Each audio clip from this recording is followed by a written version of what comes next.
You know, it's said that the best times of our lives are spent with family and friends. All the work we've done falls away when what we hold on to are those times we just get together with the ones we love.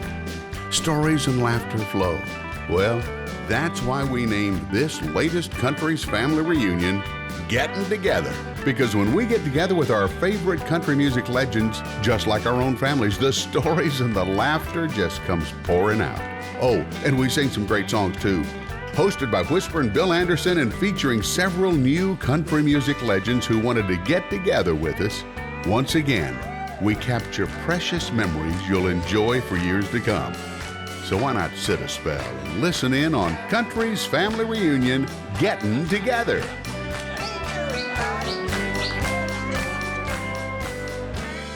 I get a lot of emails, as we all do, from the Family Reunion show, from people that watch. And I've been very aware of the fact that so many people write in and say, my husband and I watch the show together, my wife and I watch the show together. It's kind of a family thing. So I was thinking of a song to do on this particular show, and I thought, well, I'll do one that my buddy John Randall and I wrote and dedicate it to the husbands and wives that are watching together. And y'all can slide over closer to one another on the couch or hold hands or something. And I hope maybe you'll like this song. It's called If Anything Ever Happened to You. That's good.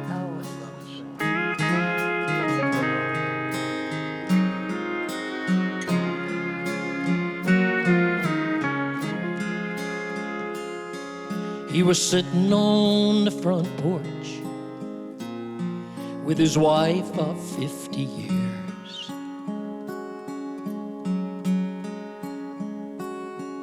His voice was low and shaky,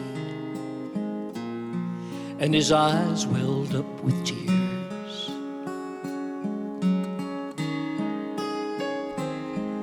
He reached and took her tender hand, said, I don't know what I'd do. I wouldn't have a clue if anything ever happened to you.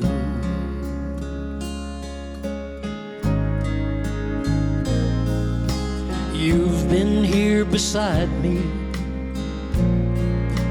through the thick and thin.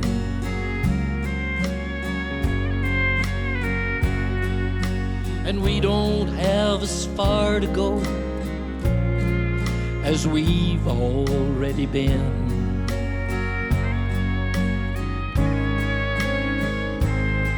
So when the angels call your name, they'll have to call mine too. I hope they do. If anything ever happened to you.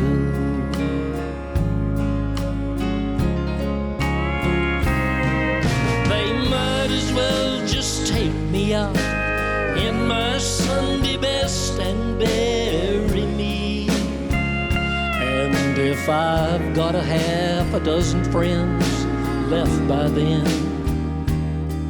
let them carry me up the hill and lay me down beside the only love I ever knew. That's all anyone could do. If anything ever happened to you.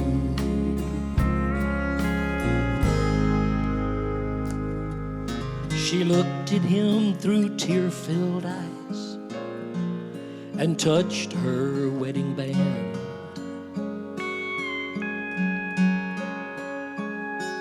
She said, you know, it seems like only yesterday that you placed it on my hand.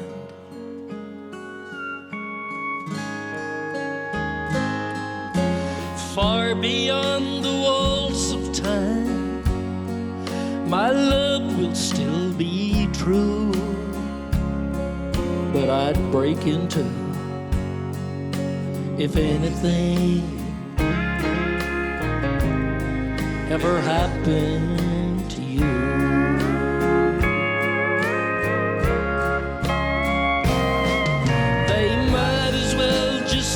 me out in my Sunday best and bury me. And if I've got a half a dozen friends left by them, let them carry me up the hill and lay me down beside the only love I ever knew. That's all anyone could do. If anything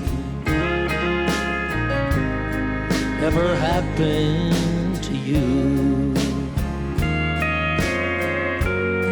so don't let anything ever happen to you. It's a great song.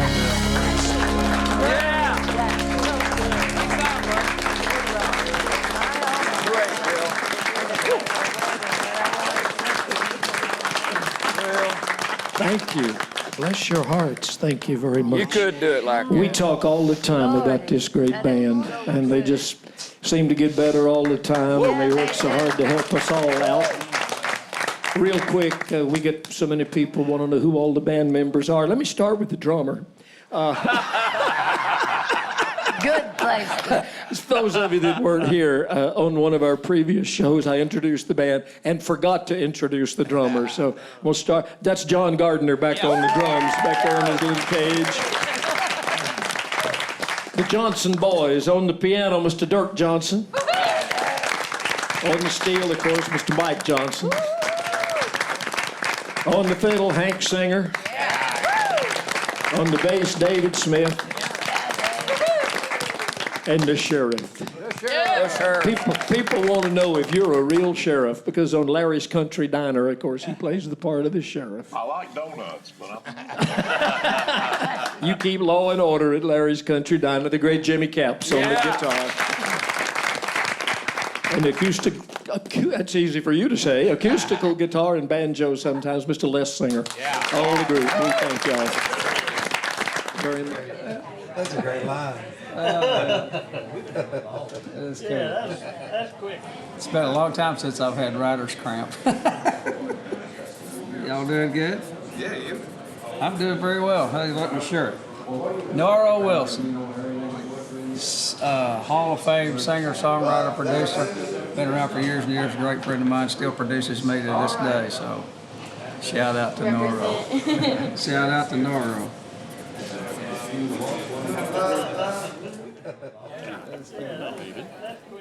Johnny, get over here. Yeah, get over here. Yeah, you got all of us in there? Yes, sir. Don't go away. We'll be right back. right back. We will. Oh, yeah. Three. Oh, yeah. Oh, yeah. Don't go away. We'll be right back. Oh, yeah. Oh, yeah. You got it. You know, I wanted to tell you this weekend, Jimmy and I and Jim Ed and David Frizzell, we were working with Jet Williams and them down in Alabama. And Jet said, Helen, she said, your sister told me one time that when you were 4 and she was 6, y'all were singing at a little radio station, and that my dad, Hank Williams Sr., was there, and she said you were pouting and wouldn't sing. Well, I knew it was a lie to start with. She said I was pouting. Anyway, she said, my dad sat you on his knee and whispered something in your ear, and your sister said that you got down, smiled, sang, and never, ever told anybody what he said. And I said, yeah, I remember. I said, he said he wanted me to have the royalties to jambalaya. But actually, my brother told me that my sister lied. It was not true. But Jed doesn't know that. But then I found out that he didn't write jambalaya till a couple of years later, so I got to change the story. But anyway, we're going to do a song today that I filmed with Nashville on the Road, Jim Ed and Wendy Holcomb and Jerry Clower, and did this down in Cypress Gardens and again in the swamps of Louisiana, Blue Bayou. I'm raspy, so I hope I can hit some of the notes.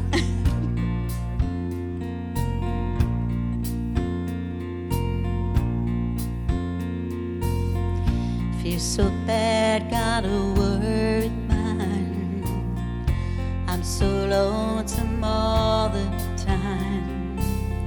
Since I left my baby behind on Blue Bayou. 7 nickels, 7 dimes, work until the sun don't shine. Looking forward to happier times on Blue Bayou. I'm going back someday, come what may, to Blue Bayou, where the folks are fine and the world is mad on Blue Bayou. There's fishing boats with their sails afloat. If I could only see that familiar sunrise through sleepy eyes, how happy I'd be. Gonna see my baby again. Gonna be with some of my friends. Maybe I'll be happy again on Blue Bayou. Oh, 7 nickels, 7 dimes, work until the sun will shine. Looking forward to happier times on Blue Bayou.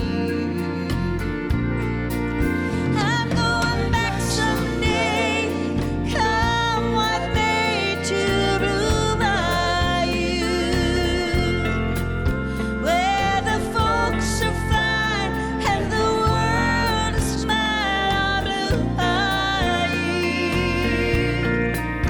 Oh, that boy of mine by my side, the silver moon and the evening tide, such sweet day, gonna take away this hurting inside.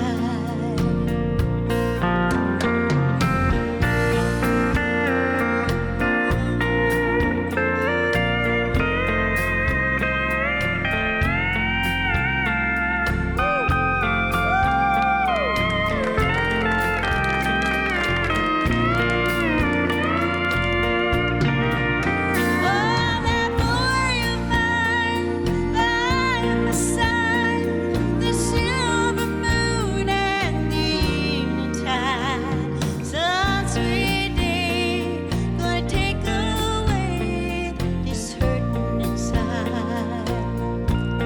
Oh, I'll never be rude, my dreams come true. I'm blue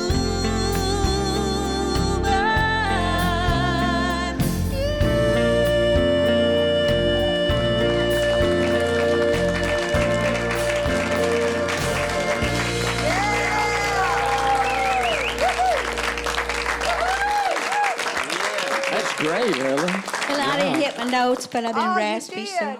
No, just some of them. Did Not did like Roy I don't- Orbison write that? Yes. Yes, I think so. I haven't pulled it up, and Roy Orbison and Joe someone Melson. else. Joe Melson. Joe Melson. Okay, yeah, there's two names on it. Yeah. I had a funny thing happen at the Opry the other night. Go ahead if you want to Oh, okay. go back up You there. want this? No, no, no. Okay. I came off stage and this man walked up to me. This is just 2 or 3 weeks ago. And he said, "Has Roy Orbison left yet?" I said, "I beg your pardon?" He said, "Roy Orbison, has he left yet?" I don't know what you mean. He said, "He was on your part of the show. You introduced him. He sang Rocky Top." I said, "That was Bobby Osborne." He said, "I thought you said Roy Orbison." I got to learn to speak up. I want to tell you something real quick about Helen, new news from her. One of the upsides from our flood a year ago, she just adopted a little girl dog. And I think everybody needs, because that's something to adopt, a dog that's a little bit older, but she's wonderful. You also had a funny story about Daly and Vincent. I think it's funnier about me than it is them, but I am such a fan of theirs. And Gene and I were in Las Vegas recently on a fun trip, and my nephew races motocross, and so we were out there for the races, and all the family was there, and we were walking from the casino over to the RV park, wind blowing like it can in the desert, you know, so I had my hood up a little bit. I looked up and I saw this marquee, and I said, "Oh, Gene, look, Daly and Vincent are here somewhere." And he said, "What?" And I looked again, and it said, "Daily and weekly rates." That is too big a Daly and Vincent fan when you see their name everywhere. Yeah, can I tell you a story? We were going down the bus down the interstate, and we got in that where the gas tanker overturned, and we were in the bus for 12 hours. So everybody was just kind of in back this, you know, I was kind of halfway looking out, and I saw a sign, and it said, "Flea and tick season." And below it, I thought it said recordings available, and I thought, oh my gosh, that's right up our alley in this business. And then I looked at it, and said boarding available. It was a vet service. We're going to have to get glasses. It's time for us to get glasses. I know, we need glasses. But the contrast and that's in this room, a new act together, Daly and Vincent. Sitting behind me back up here, a guy who is a veteran and has been a part of country music and country comedy for more years than any of us You're want to talking remember. about me, ain't you? I'm talking about you. Yes, From the I group, know you the are. duet, Lonzo and Oscar. This is Oscar Sullivan, first time he's ever been with us. Thank you, friend. Let me get over here to this microscope. Here, now, we'll do some talking, won't we, there? You have been a big part of my life in this business personally. The first tour I ever went on, I was on tour with Lonzo and Oscar, and I wrecked their brand new car. I'm going to tell them about that. That's the funniest thing I've ever seen. Hey, I got a microphone. Yeah, there it is. Whoa, testing, 1, 2, 3. Let me tell the story. And there's one thing I want you to do. Say, I hit him. I hit him. This is funny. It's as funny to me as it is to you. I believe you had some fun too. Well, not at that time.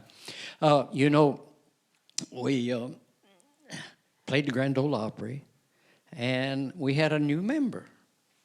And I asked Jim Denny, I said, "Who is that?" He said, "That's Bill Anderson." And he said, "I'd like for you to do me a favor."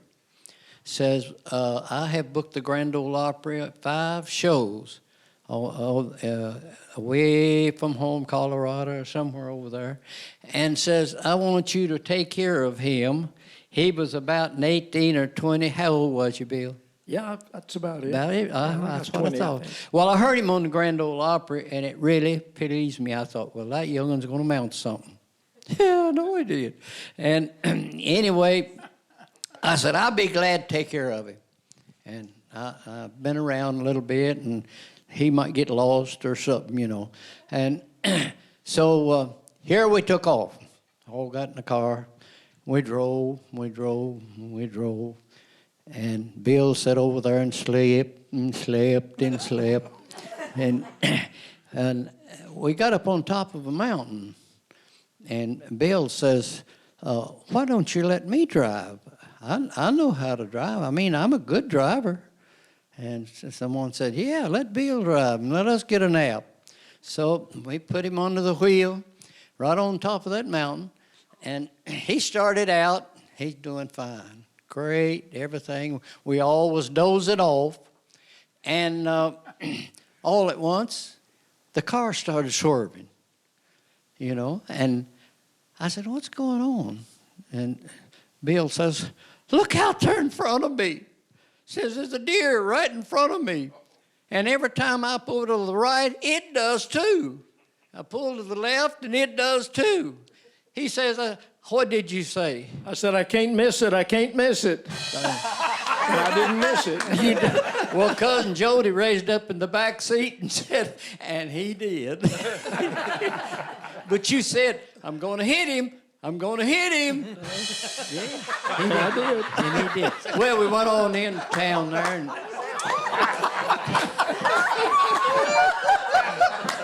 by the way, folks, on the drums, that's John Gardner. See why I didn't introduce you on the last show, don't you? we went on into town and reported the little wreck. It didn't hurt the car very much, but it killed the deer. And so they come and picked it up, and we went on to the show date. Drove the car, and everything was fine. Did our all of our good shows, and you sang well. I enjoyed it very much. Well, you're very kind. You were very nice to me. Tell me a little bit about Lonzo and Oscar. I know you did a lot of comedy material. Did Eddie Arnold give you guys the name Lonzo and Oscar? Eddie Arnold is the daddy of Lonzo and Oscar. He got us started. He hired Lloyd George and me to play in the band. He says, now, I want you two to play comedy and head my show. And then, in a little while you introduce me, and I'll come out and sing. Well, the idea is we were to make them laugh, and he made them cry. Please, Mommy, please stay home with me. He did. But Eddie was a great, great guy. He, well, I want to tell you this. Eddie's session was over. And Steve Scholes was the recording manager, and he went out into the lobby to get a drink of water. He come back into the studio there with just a sheet music in his hand. He was laughing. Oh, boy, he was laughing. And Eddie says, what in the world is the matter with you, boy?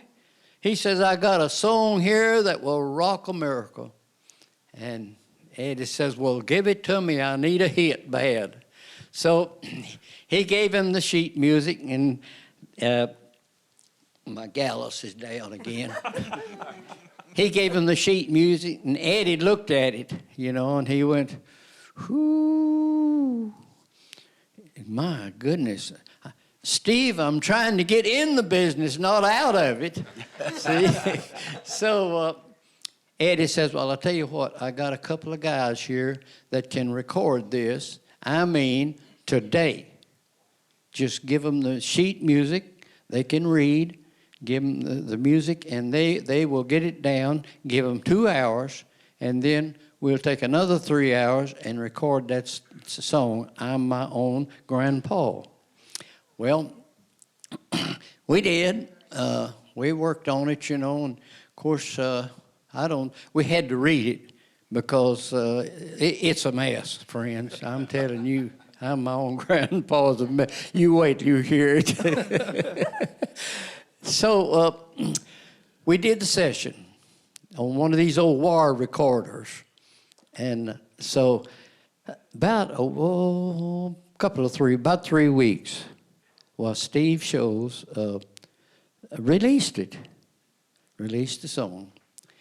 And then he called us one day and says, my goodness, said, this thing's getting out of hand. I can't even think about supplying records for it. So I can't do it.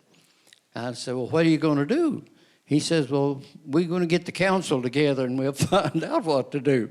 So what they did, they leased the masters to 10 record labels. 10 record labels in 10 countries. Well, sir, it wasn't long after that. It was about a month, I guess, after that.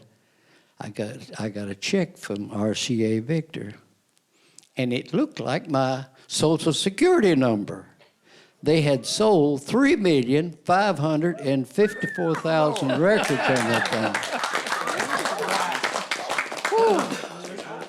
And then he had sold nearly 1 million here in the United States.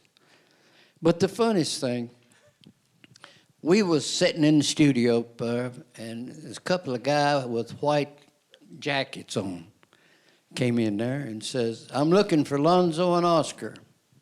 And Lonzo says, good or bad? And he says, well, I don't know. Says, we want you to go down to the radio station, or the TV station, our experiment station, rather, and do I'm My Own Grandpa. So I said, well, okay, if that's what you want. Is that all right, Eddie? Eddie said, yeah, that's okay.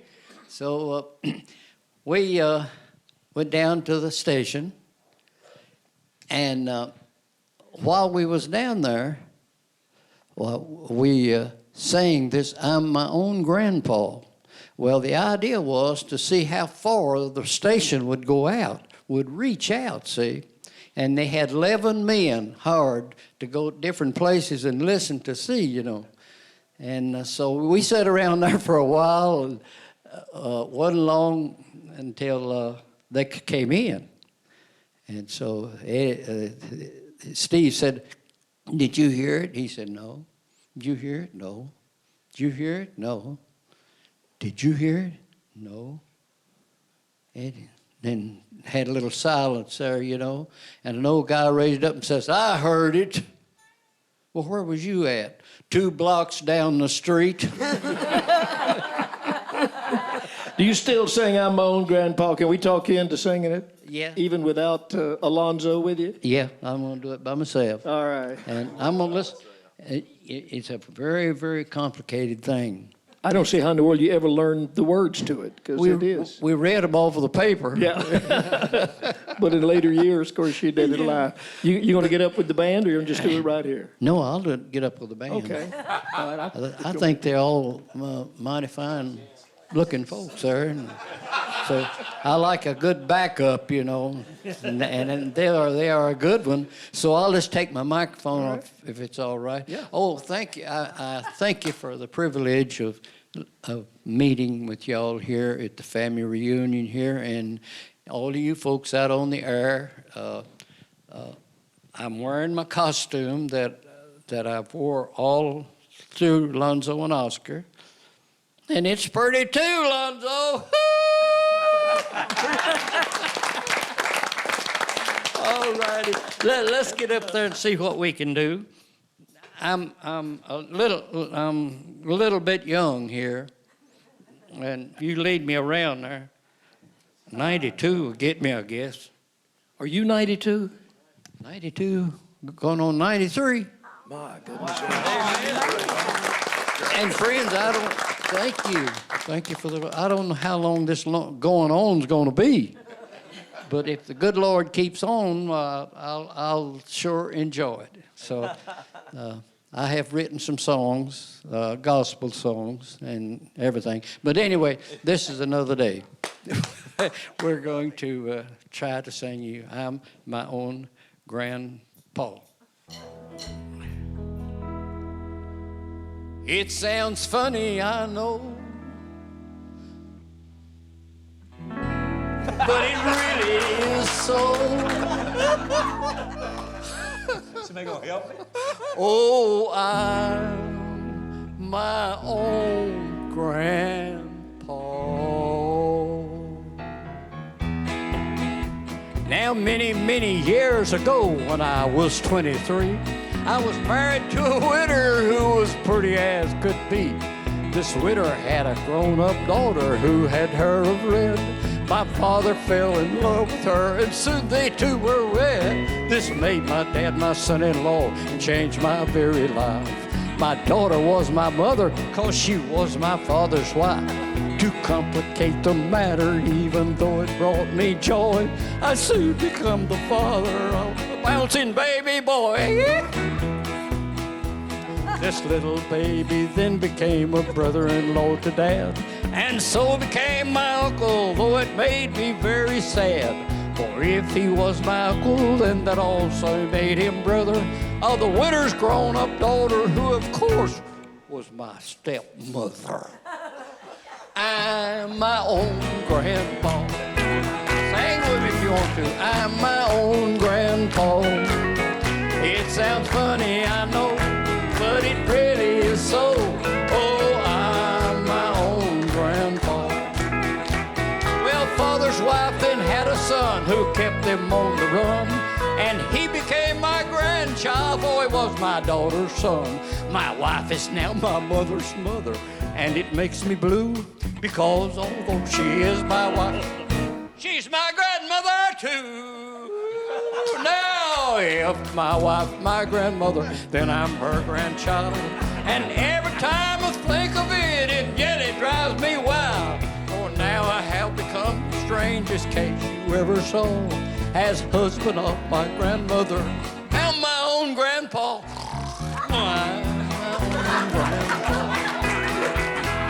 I'm my own grandpa. Sounds funny, I know, but it really is so.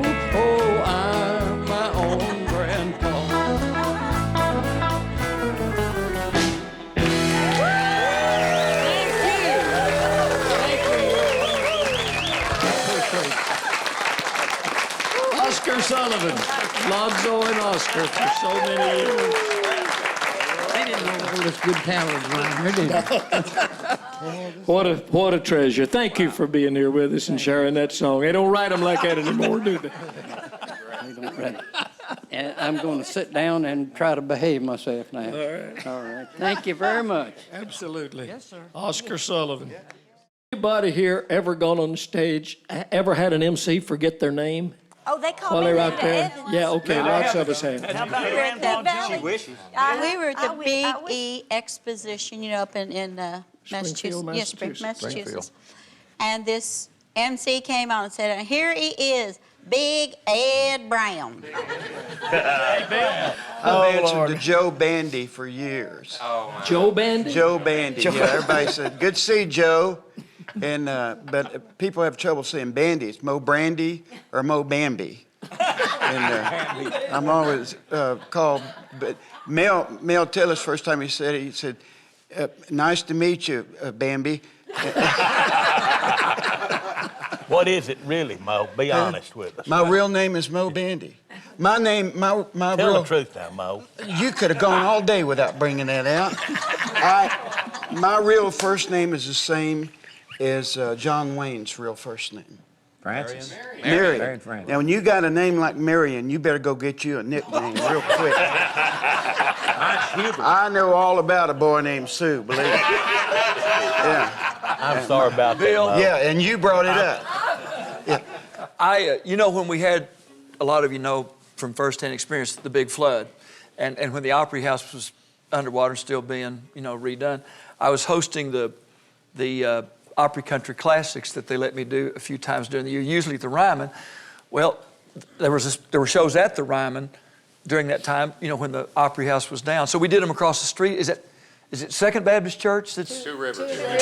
Two. Yeah, I had a two in it. Okay. So He's moving back. He'll know. Melvin was going to be a special guest. And I just had this little goatee, and he had not seen me since I started this. So I went over to say hello to my buddy and, pay my respects. And he said, Gettin, you look like that fella in those beer commercials with all those pretty girls. The most exasperating man in the world. Supposed to be the most interesting man in the world.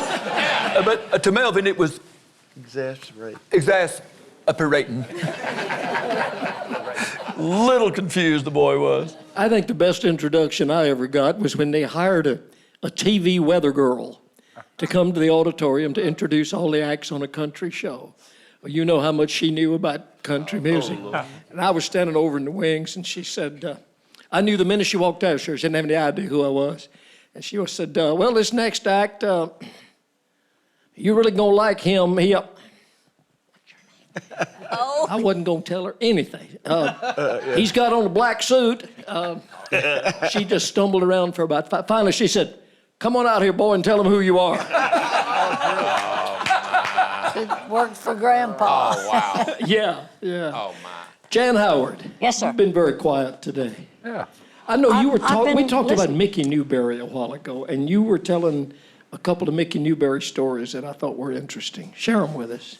Well, I love Mickey Newberry, as everybody did. And Jeannie was talking about the houseboat, or somebody was, about Mickey's houseboat. He lived on his boat, right? I know it. Yeah. But then a friend and I, we bought Mickey's houseboat. And I spent about 10 years on that houseboat. And he would come on there with his guitar. And of course, we were on the lake all the time. And Mickey was down on the dock, or we were at his place on the lake. Right. And he'd come over there with his guitar, and we'd have, just a bunch of friends. And the song that I'm going to sing, of course, is a Mickey Newberry song. And I recorded Poison Red Berries in an album. In fact, Larry produced it.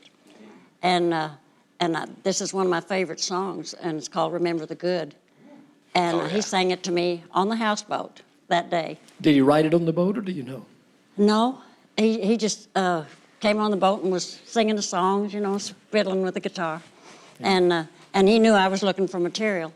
And I asked him, and he sang it to me. What's a beautiful song? Sing it for us. Yeah. I'd love to. I'd love to. I can get out of here. I got this growth behind me. My daddy never listened to music when I was growing up. He never listened to music, and then he started listening to music about 5 years ago. And I went home one time and said, "Hey, Daddy, who's your favorite?" And he said, "Mickey Newberry." And it was hearing that come out of his mouth, I'd have never believed it. Yeah. I want to say something else before I sing anything. I want to say what a great pleasure once again. Yes. To be here and to be a part of this. And thank you, Larry Black, and everybody for inviting me to be on. I've been on every one of them now. And I cherish those moments. And but to sit here in this room, and you say I've been quiet, but I've been listening and looking around at longtime friends. Thank you. New friends. Like long time. And it's so good to see you all. And the Opry is always, when Joey and Rory are on the Opry, it's a bright spot on the Opry. And I hope you come back soon and often. Yeah. And Linda, when hearing you sing, I've been a Linda Davis fan forever since I first heard you. And no, not you, Larry. No, I see me Linda. too, Linda. Just starts with an L. Have you ever heard, any of y'all ever heard Linda and Lang and Hillary all sing together, Family Harmony? Yes. It's fantastic. But anyway, and so many dear friends, Roy Clark, love you, my friend, all of you, and new friends. And I'm thrilled and honored to be here and be in your presence. And I'd like to do this song because the title of it is one that I try to live by. Like no matter what happens in your life, you should always remember the good. Yes, I suppose at times I think about him.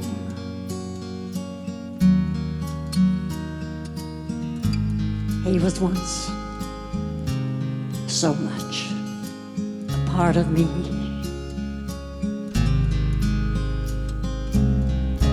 Heaven knows I've learned to live without him. Though hell it was at times, it was a painful memory. But for all it matters now, if it does. For all that tried to be, but never was. And for all the times I've tried, I wouldn't change it if I could. for all he meant to me. I'll remember the good. I'll forget the bad. All the good times we had won't make me quite so sad when I'm remembering. And for all the times I've cried, I wouldn't change it if I could, for all he meant to me. I'll remember the good,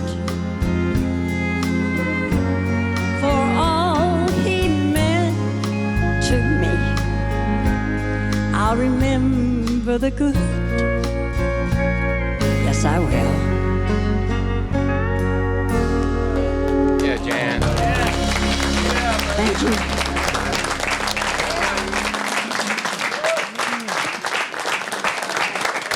Thank you. Love you. Hey, Bill. Great job, Jan. Hey, Bill. Yeah. If any of you here today haven't read her book, Sunshine and Shadows, I highly recommend it. Can't put it down. It's a great book. Thank you. Is it still available, Jan? What? Is it still available? Can people still order Well, it? you can, of course, you can always get it on my website, and it's amazing that it still sells, and people still ask for it, and that's a compliment to me because the book was actually published in 1987. Well, it's so honest, And- and I think honesty comes through on every page. Thank you. I've got to tell you, this is on a lighter note, but we were talking about first names a while ago, and I don't think anybody here can equal mine. Lula Grace. Lula Grace. Now, I like Grace, but my mother named me, I understand, from a neighbor down the road. Her name was Lula Wombles. And she made me a lace dress, and the house burned and burned the dress, and I was stuck with Lula.